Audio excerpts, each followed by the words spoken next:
The stagecoach rattled over the frostbitten earth, its wooden bones groaning under the weight of passengers and dreams.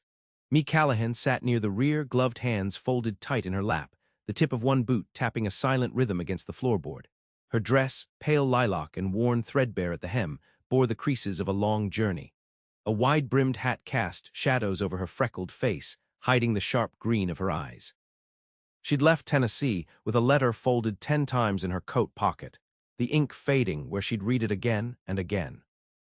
His name had been Timothy Brant, a farmer, he said, with strong hands and honest habits. He'd written with a quiet confidence, describing a modest home nestled in the Oklahoma Territory, a plot of land he hoped to share with a woman of gentle heart and practical skill. "I seek no beauty queen," he'd penned, "only someone to greet me at the door and sit beside the fire without fear of silence." Mae had not considered herself anyone's first choice. At 27, with a history of deathbed vigils and a brother buried under a collapsed barn roof, she had few illusions left. But his words had been steady, and steadiness was something she craved more than affection. The stage came to a halt near Sundown Creek, a settlement more scattered than built. Dust swirled up to meet her boots as she stepped off, the sky pale with winter light. Her gaze swept the handful of buildings, a livery, a saloon leaning slightly westward, and a general store with a crooked sign. He wasn't there. Mae waited an hour, then 2. By dusk, her trunk still sat beside her like a gravestone. A young boy eventually ambled by, chewing on a strip of jerky. When she asked after Timothy Brant, his brow furrowed. "Oh, him," he said, voice cracking like dry brush. "He left weeks ago, ran off with Miss Lottie from the music hall, took the last of his seed money and a mule he didn't own." Her breath caught behind her teeth. "You sure?" The boy gave a solemn nod and moved on, leaving her in the cooling dusk. Mae stood unmoving for some time, her fingers curling around the frayed handle of her trunk. The wind tugged at her skirt, and somewhere far off, a coyote called to no one in particular. She took a room at the boarding house with the last of her coins. Mrs. Tilson, the keeper, eyed her kindly but said little. Mae ate a dinner of stale cornbread and boiled greens, then sat on the narrow bed staring at the chipped wall, the silence heavier than she remembered. She had been so careful, so methodical, but now she was alone in a land that didn't yet feel like land at all. The next morning she found work sweeping the wooden floors of the general store, her shoulders tight and jaw set. She didn't speak much and no one asked. News traveled quiet and quick in a place like Sundown Creek. Folks gave her a wide berth. A jilted mail-order bride was bad luck, some said. A cursed woman, not out loud but loud enough.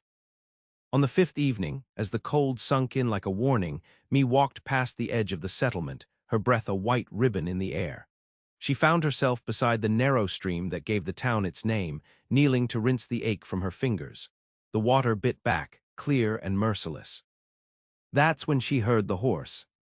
She rose slowly, skirts damp, and turned.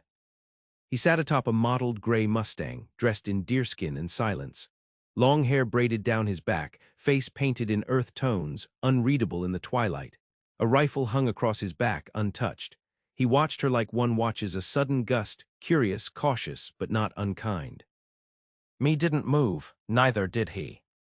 After a long moment, he dismounted, leading his horse toward the stream with a quiet familiarity. He said nothing as the animal drank. His presence did not feel like intrusion. Still, she gathered her skirts to leave. Before she could pass him, he spoke. "You are not from here," he said, voice low and even. Mae hesitated. "No." He nodded once, then looked toward the distant hills, where the sun had already slipped away. "There is snow coming." She blinked. "Soon." He looked at her then, his eyes dark as river stone. "Tonight." Then he mounted and rode into the gathering dark without another word. Mae stood long after he disappeared, the warning heavy in her chest, not just about the snow. There were storms of all kinds in this country, and some came on 2 legs. The snow came before dawn, as he said it would. Fine at first, like sifted sugar, then heavier, wet and clinging. By sunrise, the town looked hushed and half-formed beneath its white veil. Mae woke to the sound of wind worrying the shutters, and for a moment she forgot where she was. Her body ached from sleep she hadn't earned, and her dreams had been crowded with things she didn't want to remember. Mrs. Tilson served coffee so weak it barely stained the cup, and me took it anyway, grateful for the warmth. No one else sat at the breakfast table. The cold had a way of keeping people close to their own fires. She spent the day at the store, sweeping slow, counting cans, folding linen stiff from cold storage. The owner, Mr. Abel, spoke to her only when necessary, a man of numbers and knots who didn't much trust stray kindness. Me didn't press. She worked with quiet hands and a quiet face, saving her voice for when it mattered. By sundown, the snow had deepened. The roads became more guess than path, and the wind drove sideways, like it meant to carve you down to bone. Me lingered on the porch of the store, reluctant to walk back. That's when the rider returned. Same gray Mustang, same silence. He pulled the reins near the stoop, snow gathered in the folds of his buffalo hide coat. His eyes found hers without preamble, as though he'd expected her to be there. "You are alone," he said. Me nodded. "I am." "You have no firewood." It wasn't a question. She looked away. Not enough for a night like this. He dismounted without fuss. From a leather sack tied to his saddle, he drew out 3 thick bundles of kindling and a woolen blanket, worn but dry. He set them down beside her feet, his hands bare and raw at the knuckles. "I do not need these tonight," he said, but she could see from the set of his shoulders that he lied. He looked past her, toward the shuttered windows of the boarding house. "You will need more tomorrow." Me knelt to touch the edge of the blanket. The wool was heavy, warmer than any words. "Why are you helping me?" He considered her a long moment, because someone should have. She felt the sting of that settle behind her ribs, where old hurts still lived. "What's your name?" she asked. He looked toward the snow, as if listening to something behind it. "Toma." Then he was gone again, the shape of him swallowed by the storm before she could say thank you. Inside her room, she built the fire high and wrapped herself in his blanket, its weight unfamiliar but not unwelcome. The flames cast moving shadows on the wall, dancing like figures she'd forgotten. She did not sleep right away, but when she finally did, it was deep and without dream. The next morning, Me rose early and went out before light. Snow reached her calves, and her breath clung to her face in a silver sheen. She walked until the town fell behind her, guided by no path, only the direction she'd seen him take. She didn't know what she hoped to find, maybe just a way to return the blanket, maybe something else. What she found was a trail, faint hoofprints winding eastward toward a line of cottonwoods bent low under snow. She followed them until her legs burned and her hands went numb inside her gloves. Then she saw it. A low shelter tucked beneath a bluff, smoke curling from a narrow vent in the rock. His horse stood tethered to a cedar, brushing snow from the bark with its nose. Me stepped closer, her feet crunching in rhythm with her heartbeat. He stepped from the linta before she could call out, bow in hand, a rabbit hanging limp from one glove. His face did not show surprise, only recognition. "I brought your blanket," she said, holding it out. Toma looked at it, then back at her. "You came a long way for that." Me bit the inside of her cheek. "I don't like debts." "You owe nothing." Still, she held it out. He took it without thanks, which somehow felt more honest than words. Then he stepped aside and gestured toward the fire within. "You are cold, come in." She hesitated, every caution she'd ever learned pressing hard against her ribs. Then she stepped past him, ducking into the warmth. Inside, the fire crackled low, fed by logs he'd split by hand. A bedroll lay in the corner, and beside it, a carved piece of antler shaped into a bird. The walls smelled of pine pitch and smoke. It felt not like a home, but something close to it. Toma crouched near the fire, setting the rabbit down to clean. His movements were spare, efficient, respectful. Me sat with her back to the wall, hands extended toward the heat. She watched him work, and he let her. No words were exchanged for some time. It was the kind of silence that held space, not distance. When he finally spoke, it was soft. "Many women came west to escape something. You." She swallowed. "I came to meet a man." He nodded once, "And found yourself instead." She looked down, something like that. Outside, the wind howled through the bluffs like an old sorrow. Inside, the fire kept on burning. And in that stillness, for the first time in many weeks, Mae did not feel betrayed. She felt seen. The days that followed settled into an uneasy rhythm. Mae returned to town but found herself restless, eyes straying east whenever the wind lifted. She worked at the store by day, but her thoughts wandered. At night, she folded the wool blanket over her bed like a pact, its coarse threads holding more comfort than any promise she'd received in ink. No one asked where she went on Sundays when her boots turned away from church and toward the hills. She said nothing, and in Sundown Creek, silence was answer enough. Each time she returned to Toma's shelter, she brought something: a jar of salt, a small tin of coffee, a bundle of threadbare linens. He never asked and she never explained. They shared what they had without negotiation. Some days they spoke in low tones over the fire, other days they said nothing at all, letting their presence speak. Once he showed her how to snare rabbits. Her hands trembled in the cold, but he said nothing of it. He only watched, then nodded when she set the loop right. "You listen well," he said. "No one ever said that before," Mae replied. Then they weren't listening. In the shelter of the bluff, time moved differently. Slower, measured not in hours but in small mercies, meals shared, wood split, the way snow melted off her coat when she stepped inside. He never touched her, but he always made space for her, and in that space she found a strange steadiness.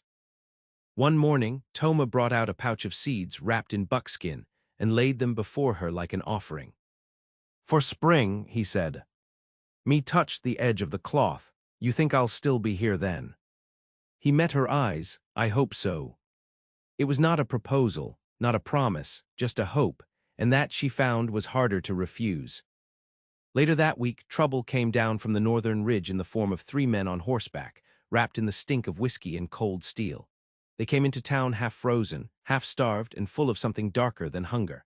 Outsiders, one of them missing an ear, another with a bullet scar through his cheek. They claimed to be trappers, but Mae heard the murmurings. A robbery near Wichita, a burned wagon, bodies not yet buried when the snow came down. She kept her head down, so did most, but not everyone had that luxury.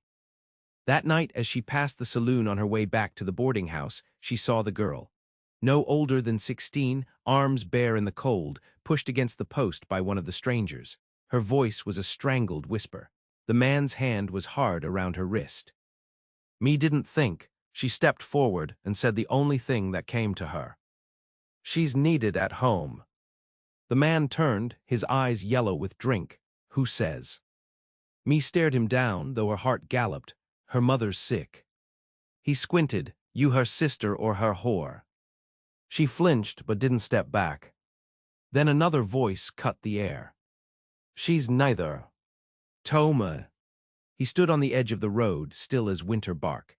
Snow clung to his shoulders, and in his hand hung his knife, not raised, not threatening, just there.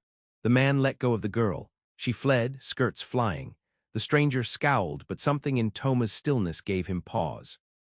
"You her man," the trapper barked. Toma looked past him to me. "No, but she's not yours." There was a beat where anything could have happened. Then the man spat, turned, and vanished back into the saloon's smoke-stained dark. Mae stared after them, breath ragged. Toma stepped closer, but didn't touch her. "Some men only understand shadow," he said. Mae nodded, "and some carry light." He said nothing, but she felt his gaze on her. Later she sat by her fire, knees pulled to her chest, the blanket wrapped around her shoulders like armor. Outside, the wind blew wild, full of broken branches and unspoken threats. She thought of the girl, of how close ruin always waited, just beyond the walls we built. She had known many kinds of abandonment in her life, but now, for the first time, she was learning what it meant to be stood beside. Not rescued, not claimed, just stood beside. And it made all the difference. The snow began to melt by the middle of March, revealing a land hardened by months of silence. Mud slicked the roads, and the thaw brought out the scent of pine and earth, a scent that felt like breath held too long finally let go. Sundown Creek stirred from its frozen hush. Wagons returned to the trail, voices carried farther on the warming wind, and whispers of planting filled the space where talk of hunger had once lived. Mae spent her mornings sorting seed orders in the store, hands dirt-stained from counting beans and barley.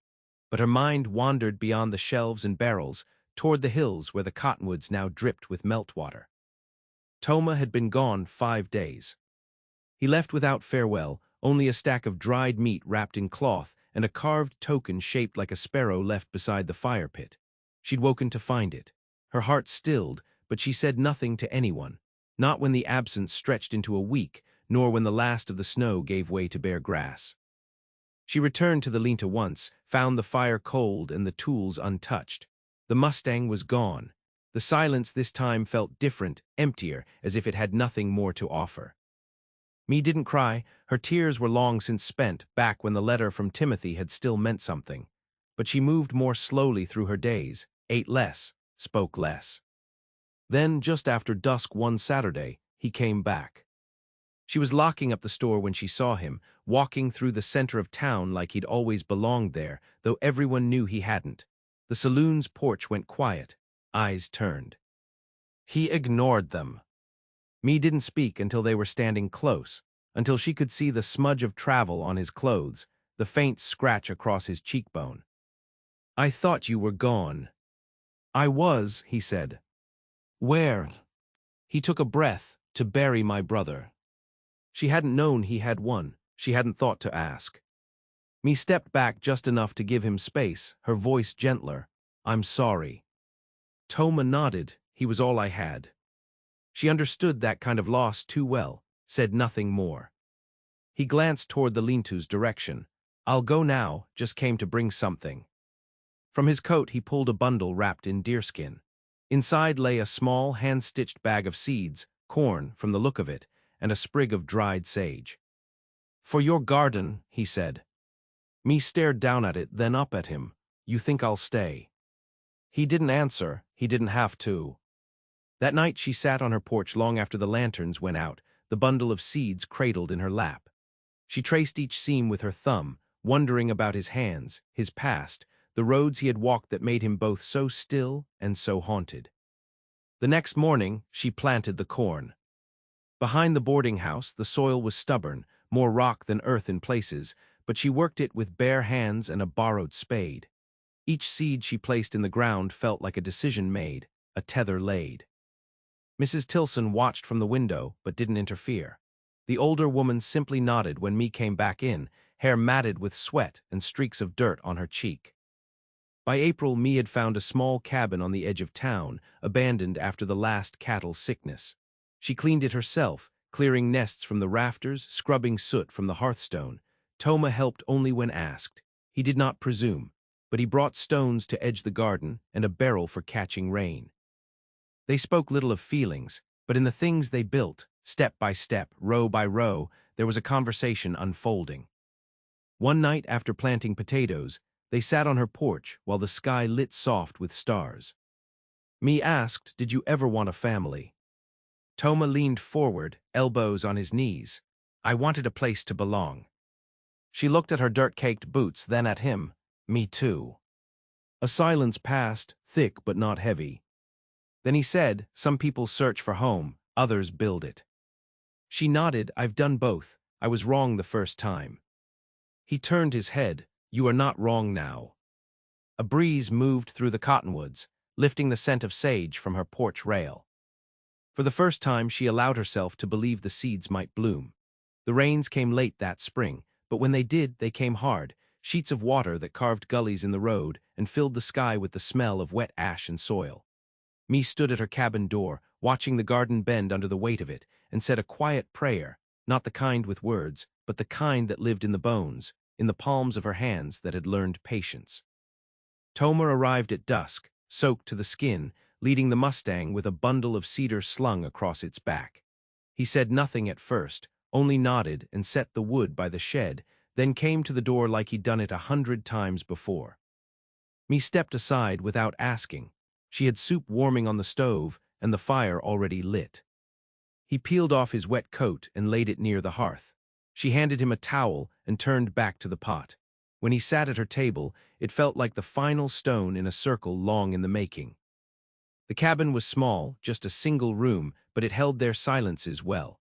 It caught the warmth and made it linger. After supper, they sat across from one another, the table between them more bridge than barrier. Me poured tea, and he watched the steam rise between them. "I saw Brant in town today," Toma said, his voice without hurry. Her breath hitched. "He came back. Only passing through, he didn't see me." Me gripped the handle of her cup. The room felt colder somehow, despite the fire. Toma leaned back. "He asked after you at the trading post." Her mouth went dry. "What did they say?" "That you had moved on, and that you had help." A long silence stretched between them. "Did he look well?" she asked. "No, he looked like a man running from ghosts." She swallowed. "I suppose I was one of them." Toma's gaze met hers steady. "You are not a ghost, me." She nodded but didn't smile. "I thought I'd want to see him," she said after a moment. "To tell him what it cost me, to make him know what he did." "Do you still?" She looked down at her hands. "No, not anymore." Outside, the rain softened to a hush, and the land breathed in the reprieve. That night Toma did not leave. She laid a second bedroll near the hearth, and he took it without question. They said little before turning in, but as the fire burned low, he spoke once more. "In my people's way, we believe grief is a spirit that must be walked beside, not fought." Me turned her head toward him in the dark.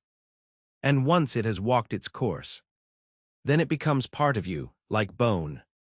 She let those words settle deep inside her, where other truths had been buried.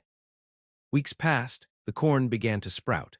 The potatoes pushed green shoots above the soil. Me took on more hours at the store, and Toma came into town more often, trading pelts and mending tack for the livery. Folks still watched him with quiet suspicion, but no one questioned him aloud. Sundown Creek had a memory, but it also had a way of bending around the things it couldn't change. One morning, a rider arrived carrying news of an outbreak to the south, fever spreading fast. Me heard the talk outside the store, how a family had fallen ill, 3 children gone in 2 days. That night she packed a satchel with herbs and cloths and set it by the door. Toma noticed, "You're going." "I know how to tend fever," she said. He didn't argue, just walked over, fastened her cloak at the neck, and pressed a small pouch of dried lavender into her palm. "For strength," he said. She left before dawn. 3 days passed, then 5. When she returned, she was gaunt and gray with exhaustion, but alive, and the fever had passed through the family with only one taken, a boy not yet 6. Toma met her at the edge of the creek, where she'd tied her horse. He didn't speak, just helped her down and steadied her when her knees buckled. She leaned into him for the first time without apology. "You came back," he said quietly. She nodded into his chest. "I told you I listen well." He smiled then, just once, and it lit the space between them like sunrise on the plain. Summer came slow, wrapped in the hum of insects and the low rustle of wind through tall grass. The earth warmed beneath bare feet, and the sky stretched wide and blue, unmarred. Me's garden bore its first harvest, modest but alive. The corn stood waist-high, and the potatoes fattened under the soil like secrets made good. She wore calico now, faded and mended in places, her sleeves rolled up as she worked beside the cabin. The hands that once trembled over letters and swept sawdust now turned earth with purpose. Her shoulders no longer carried the same weight, though the past remained, a quiet shape that followed her like a shadow at dusk.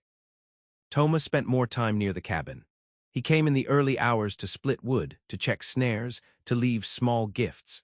A handful of berries, a carved whistle, a woven bracelet of grass and sinew left on her windowsill one morning without a word. He had built a pen for 2 goats, traded from a farmer downriver, and patched the cabin's roof with cedar shakes. Sometimes they spoke over supper, voices low and steady. Other times they let silence do the speaking. One evening, as a storm gathered out past the ridgeline, Me lit a lantern and watched the dark come in. She felt the storm before it arrived, a pulse in the air, a shift in pressure. Toma came just before the first clap of thunder, his coat damp with rain already fallen farther west. She opened the door before he knocked. "Come in," she said. He stepped over the threshold, eyes sweeping the room like always, cautious, reverent. She noticed how he looked less like a stranger now. His things hung beside hers on the wall, His boots left prints near hers on the floor. They sat near the fire as rain lashed the window. Me poured tea. He sipped it and looked at her as if measuring the moment. "I was not meant to stay long," he said. She turned toward him. "Why did you?" "Because I saw something worth staying for." Me's breath caught. She looked into the fire, then back at him. "I didn't come here looking for you," she said. "I came because I had nowhere else." Toma nodded. "That is the best kind of beginning." They sat in stillness, the storm moving over them like a long memory let loose. When it passed, she stood and reached for his hand. He hesitated, just a flicker, then took it. She led him outside, where the rain had stopped and the moon pushed silver through broken clouds. The garden shimmered wet, each leaf jeweled. The air smelled of soil and clean endings. They walked barefoot to the edge of the field, where the new corn bowed under the weight of water. Me looked at him, his face soft in the moonlight. "I thought love was something loud," she said, "like a train or a wedding or a fight." Toma's thumb traced a faint scar on her wrist, the one no one ever asked about. "And now?" She stepped closer. "Now I think it's quieter, slower, like a root growing deeper, not wider." He leaned in then, just enough for his forehead to rest against hers. "I will stay if you ask," he whispered. "I don't need to ask," she said. "You're already here." And in that moment, with the wind gentle and the fields beginning to breathe, Mae Callahan understood that she had not been saved nor rescued. She had been met, seen, chosen, not for what she could offer, but simply for what she was. Not a ghost, not a burden, but a woman who had survived, and who, in this quiet and wild place, had finally been given a chance to grow.